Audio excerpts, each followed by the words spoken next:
Hello everyone, welcome back to my channel. I hope आप सभी बहुत अच्छे होंगे। तो चलिए बिना टाइम वेस्ट किए बढ़ते हैं आज के टॉपिक की तरफ। आज हम सीखेंगे एल्डिहाइड के बारे में कि इसकी आईयूपीएसी नेमिंग हम कैसे कर सकते हैं।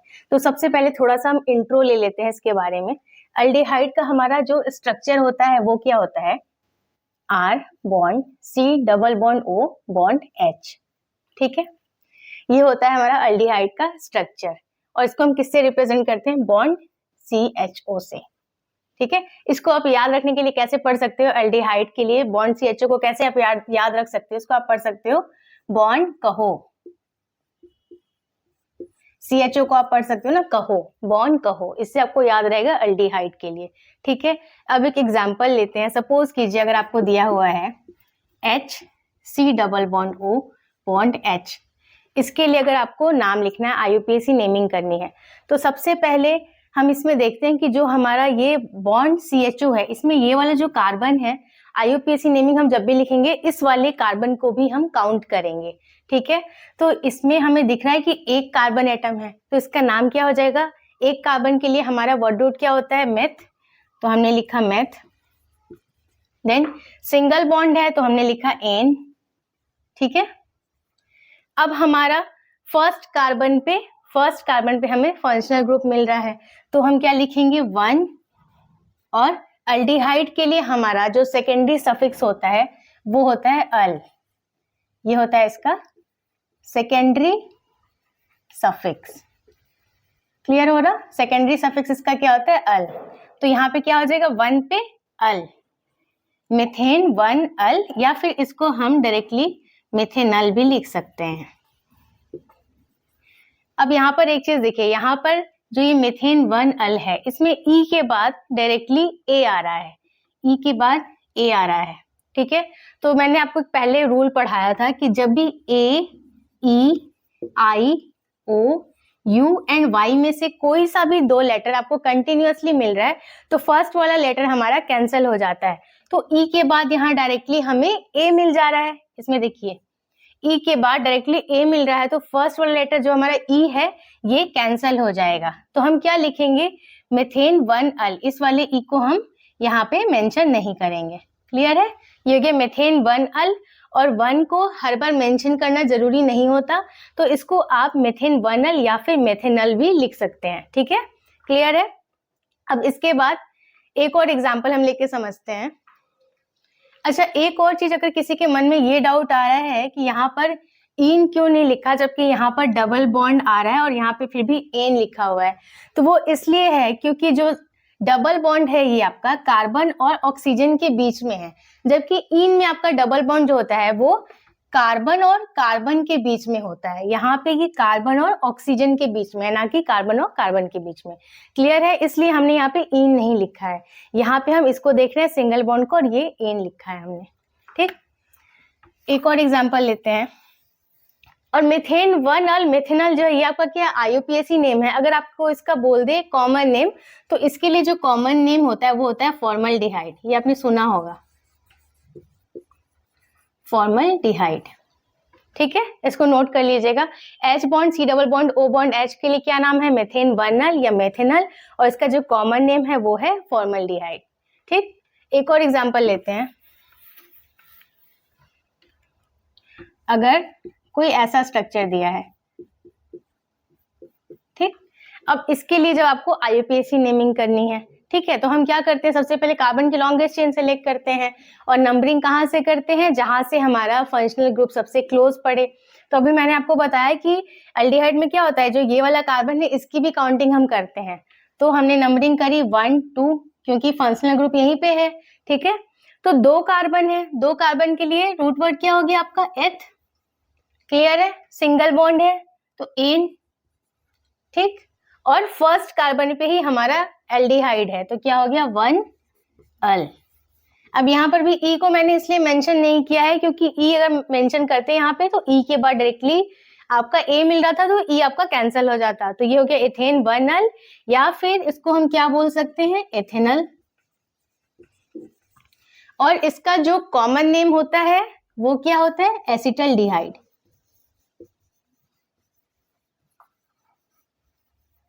एसिटल्डिहाइड। क्लियर हुआ? अब हम आ जाते हैं प्रॉब्लम सॉल्व करने पे इन सारे एग्जांपल्स के थ्रू। ये इंट्रो मैंने इसलिए दे दिया कि आपको ये सारे प्रॉब्लम सॉल्व करने में कोई कंफ्यूजन ना क्रिएट हो, आपको ये समझ में आ जाए कि इसमें जो बॉन्ड CHO है इस वाले कार्बन की भी हम काउंटिंग यहाँ पे करेंगे। ठीक है, अब एग्जाम्पल हम लोग सॉल्व करना स्टार्ट करते हैं।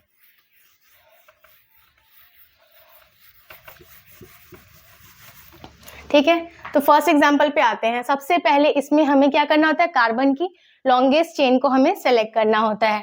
ठीक, तो कार्बन की हमें दिख रही लॉन्गेस्ट चेन। ठीक है, अब उसके नंबरिंग हम कहाँ से करेंगे, वहां से करेंगे जहां से हमारे फंक्शनल ग्रुप को सबसे लोवेस्ट पॉसिबल नंबर मिल जाए। तो ये हो गया हमारा फर्स्ट कार्बन, ये हो गया सेकेंड, ये हो गया थर्ड। क्यों हो गया, क्योंकि फर्स्ट कार्बन पे ही यहाँ पे फंक्शनल ग्रुप हमें मिल जा रहा है। क्लियर हो रहा। अब इसके हमें नाम को लिखना है, तो 3 कार्बन के लिए हमारा वर्ड रूट क्या होता है, प्रोप, तो हमने लिखा प्रोप। देन सिंगल बॉन्ड है तो सफिक्स ऐड हुआ एन। ठीक है, अब फर्स्ट कार्बन पे हमारा अल्डिहाइड प्रेजेंट है तो लिखेंगे 1, और अल्डिहाइड है तो इसमें सेकेंडरी सफिक्स क्या ऐड होता है, अल ऐड होता है, तो हमने लिखा अल, प्रोपेन 1 अल, या फिर हम इसको क्या लिख सकते थे डायरेक्टली, प्रोपेन नल। अब ये वाले ई के बाद डायरेक्टली ए आया है यहाँ पे, तो ये वाला ई हम मेंशन नहीं करेंगे। ये हो गया प्रोपेन 1 या फिर प्रोपेनल। क्लियर है। नेक्स्ट एग्जांपल देखते हैं। अब इसके लिए हमें नाम लिखना है तो हमें नंबरिंग करनी होगी। सबसे पहले हम देखते हैं कार्बन की लॉन्गेस्ट चेन, तो हमें दिख रहा है 1 2 3, 3 कार्बन की चेन यहाँ पे मिल रही। नंबरिंग हम कर लेंगे यहाँ से, क्योंकि फर्स्ट कार्बन पे ही यहाँ पे फंक्शनल ग्रुप हमें मिल जा रहा। ठीक है, तो नंबरिंग करी हमने 1 2 3। अब हमें इसके नाम को लिखना है, तो सबसे पहले हमें दिख रहा है कि यहाँ पे एक हमारा सब्स्टिट्यूएंट प्रेजेंट है, मिथाइल। तो सबसे पहले हम क्या करते हैं, आईयूपीएसी नेमिंग में सब्स्टिट्यूएंट के नाम को मेंशन करते हैं। तो इसकी पोजीशन क्या है, सेकेंड पोजीशन है, तो हमने लिखा 2 देन मिथाइल। अब लॉन्गेस्ट चेन में total number of carbon atoms कितने हैं, 3 है, तो 3 के लिए वर्ड रूट हमारा क्या होता है, प्रोप, तो हमने लिखा प्रोप। देन सिंगल बॉन्ड है तो सफिक्स ऐड हुआ एन। फिर यहाँ पे फर्स्ट कार्बन पे ही अल्डिहाइड आपका प्रेजेंट है, तो क्या लिखेंगे 1 अल। क्लियर है। यहाँ पे भी ई को मेंशन नहीं करेंगे क्योंकि ई के बाद हमें ए मिल रहा था। ठीक है, 2 मिथाइल प्रोपेन 1 अल। नेक्स्ट एग्जांपल देख लेते हैं। अब इसमें हमें सबसे पहले नंबरिंग करनी है, तो कहाँ से करेंगे, अगर यहाँ से करते तो 1 2 3 4 5 5th कार्बन पे हमें जाकर के क्या मिल रहा था, फंक्शनल ग्रुप। तो हम नंबरिंग कहाँ से करेंगे, राइट हैंड साइड से, क्योंकि यहाँ से करने पे फर्स्ट पे ही मिल जाएगा 1 2 3 4 5। ठीक है, अब इसके हमें नाम को लिखना है, तो हमें क्या दिख रहा है, 5 कार्बन है यहाँ पे, तो 5 कार्बन के लिए वर्ड रूट क्या होता है, पेंट, तो हमने लिखा पेंट। देन यहाँ पर एक डबल बॉन्ड भी प्रेजेंट है, उसकी पोजीशन क्या है, थर्ड पोजीशन है, तो हमने लिखा 3 इन। ठीक है, अब इस लॉन्गेस्ट चेन में total number of carbon atoms 5 थे, तो pent, then double bond third carbon पे था, तो ये हो गया 3 इन। अब हमारा एल्डिहाइड कौन से कार्बन पे प्रेजेंट है, फर्स्ट कार्बन पे, तो हमने लिखा 1 एल। ठीक है, अब इसमें भी इस ई के बाद डायरेक्टली क्या मिल गया, हमें ए मिल गया, तो ये वाले ई को हम मेंशन नहीं करेंगे, ये कैंसिल हो जाएगा हमारा। इसका नाम हो गया पेंट 3 इन 1 एल। ठीक है, नेक्स्ट एग्जांपल देखते हैं। अब इसके लिए हमें नंबरिंग करनी है, तो सबसे पहले हमें दिख रहा है कि एक तो यहाँ पर ये सब्स्टिट्यूएंट प्रेजेंट है। ठीक है, जहां जहां पे ये कॉर्नर्स होते हैं वहां पे क्या होता है, कार्बन होता है। ठीक, अब इसके लिए जब हम नंबरिंग करेंगे तो नंबरिंग हम कहाँ से करेंगे, यहाँ से फर्स्ट कार्बन पे ही हमें दिख रहा है कि हमें फंक्शनल ग्रुप मिल रहा है। ठीक है, तो हमने नंबरिंग स्टार्ट करी 1 2 3 4 5। ठीक, अब सब्स्टिट्यूएंट के नाम को सबसे पहले मेंशन करना होता है, तो सब्स्टिट्यूएंट की पोजीशन क्या है, थर्ड पोजीशन है, तो हमने लिखा 3।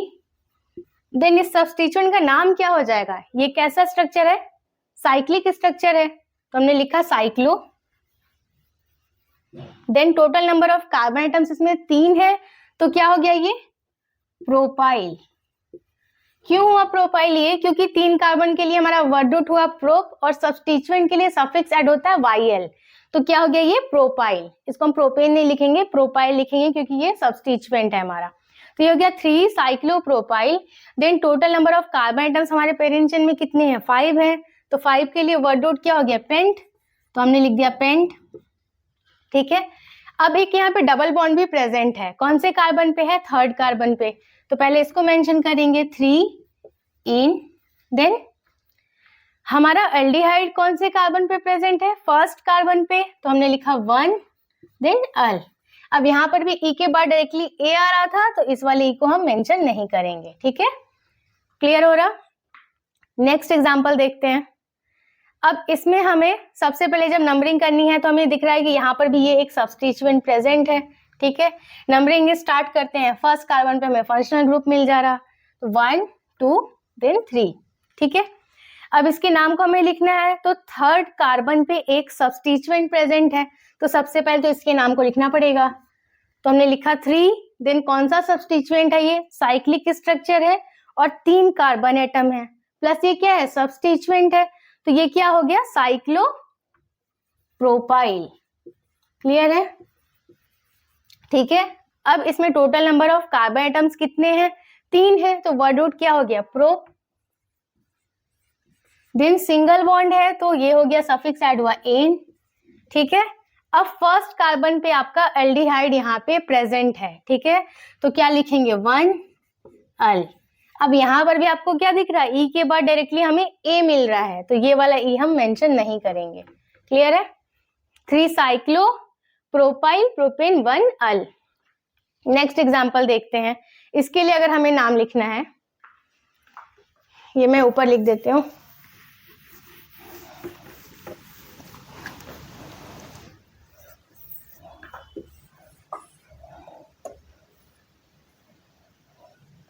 ठीक है। इसके लिए जब आपको नाम लिखना है तो क्या है, यहाँ पे O प्रेजेंट है, ठीक है। अब इसके लिए जब नाम लिखेंगे तो जहां जहां कॉर्नर से वहां पर क्या होता है, कार्बन, तो सबसे पहले लिख लेते हैं, यहाँ पे क्या है, आपके कार्बन है। अब इसके लिए जब नाम लिखेंगे तो नंबरिंग कहाँ से करेंगे हम, जहां से फंक्शनल ग्रुप हमारा क्लोज पड़े, तो यहाँ से नंबरिंग करी हमने 1 2 3, यही तो हमें लॉन्गेस्ट चेन मिल जाएगी। और यहाँ पर एक क्या है, ये सब्स्टिट्यूएंट प्रेजेंट है, इसकी एक वैलेंसी ऑलरेडी कंप्लीटेड है, तो हम यहाँ पे क्या करेंगे, 3 हाइड्रोजन ऐड कर देंगे, क्योंकि कार्बन की वैलेंसी 4 होती है, तो ये हो गया CH3। तो हमें क्या दिख रहा है इस स्ट्रक्चर में कि एक मिथाइल यहाँ पर एज अ सब्स्टिट्यूएंट प्रेजेंट है। तो सबसे पहले हमें क्या करना होता है, सब्स्टिट्यूएंट के नाम को लिखना होता है, तो उसकी पोजीशन क्या है, सेकेंड पोजीशन है, तो हमने लिखा 2 methyl, then total number of carbon atoms कितने हैं, यहाँ पे 3 है, तो रूट वर्ड क्या हो गया आपका, प्रो, देन सिंगल बॉन्ड है, तो सिंगल बॉन्ड के लिए क्या लिखते हैं हम, एन, देन हमारा क्या है, फर्स्ट कार्बन पे क्या प्रेजेंट है, आपका एल्डिहाइड प्रेजेंट है, तो हमने लिखा 1 अल, क्लियर हो रहा। ये हो गया 2 मिथाइल प्रोपेन 1 अल।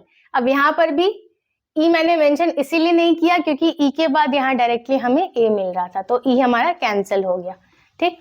लास्ट एग्जांपल समझते हैं, ये 7th वाला। अब इसमें क्या है, CHO देन CHO, इसको हम ऐसे भी तो लिख सकते हैं, C then double bond O bond H then bond C double bond O bond H, same ही है ये, ठीक है। अब इसके लिए जब आपको नाम लिखना है तो क्या हो जाएगा, CHO देन बॉन्ड CHO, ठीक है। अब हमें क्या दिख रहा है, total number of carbon atoms कितने हैं, 2, यहां से चले तभी 1 2, यहां से चले तभी 1 2, ठीक है, ये हो गया।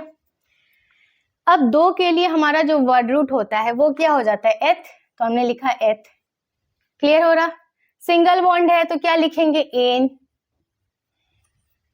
क्लियर हुआ।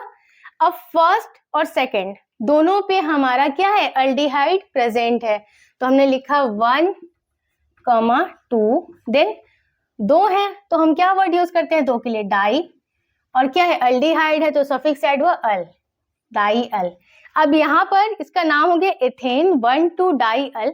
अब यहाँ पर मैंने ई को मेंशन इसलिए किया है क्योंकि ई के बाद हमें डायरेक्टली डी मिल रहा था, जबकि रूल में तो डी की बात होती नहीं है, ई के बाद ए अगर मिलता तो हम ई को मेंशन नहीं करते, बट ई के बाद यहाँ पर हमें डी मिल रहा था, इसलिए हमने ई को यहाँ पे मेंशन किया है, तो इसका नाम हो गया ethane 1 2 dial. I hope आज का वीडियो आपको पसंद आया होगा, टॉपिक अच्छे से आपको समझ आ गया होगा। अगर कोई कंफ्यूजन है तो आप मुझे कमेंट सेक्शन में पूछ लीजिएगा, और अभी तक अगर आपने मेरे चैनल को सब्सक्राइब नहीं किया तो प्लीज सब्सक्राइब कीजिए। वीडियो पसंद आए तो प्लीज इसे लाइक कीजिए। मैं मिलती हूँ आपसे नेक्स्ट वीडियो में, तब तक के लिए take care and bye bye.